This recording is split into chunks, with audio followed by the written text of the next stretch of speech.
Right now we're at our orchard in the back of Waimanalo. This is a small orchard. There's about 140 trees here. And this is one of the standout trees. And there's always a couple standout trees in any orchard. It just tends to work that way.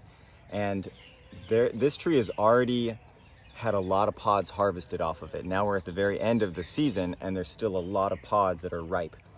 Ripeness is an interesting thing to talk about. There's not a lot of information on it. What we're noticing is if we were to look at a pod like this, which it's kind of small, but this is actually ripe. If we were to open this up, the pulp, the fruit, actually is the brick levels, the sugar levels in it is probably perfect. Whereas something like, maybe this, you see it's got the black spots on it, and that might start to be overripe. Hard to say. We could open it up and the fruit could be somewhat transparent, and that would be overripe. So you got to learn your orchard, and you want to make sure that you have the freshest fruit going into your ferment possible. So if there's a bit of green on it or a lot of green on it, that doesn't necessarily mean it's not ripe. This is something we've been learning.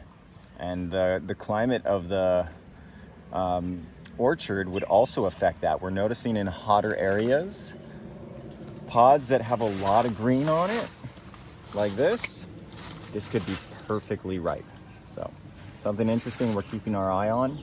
The architecture is really good on this, and this is one of the factors that we take into account when we're planting out larger orchards now, is we want tree architecture to be really good for walking underneath all of the branches, that the jorquette is at the right height, which the jorquette is when the tree branches out to form its initial canopy, and that you want to be able to grab the pods and harvest them. You don't want to be standing up there on a ladder with a long stick with a hook on it to try and bring the pods down. You want to just roll through the orchard and quickly take all the pods off, and we can harvest this whole tree in a couple minutes instead of, if you add another 10 seconds per pod because it's hard to reach, then you're starting to have some major time added to the whole harvest, whereas we don't want to do that. Even this right now, I can't reach it anymore.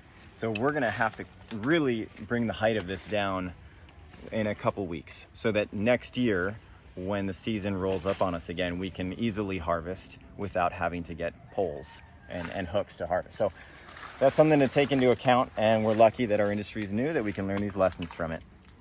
Now, while there's not thousands of acres planted. Yeah, that's probably ripe enough.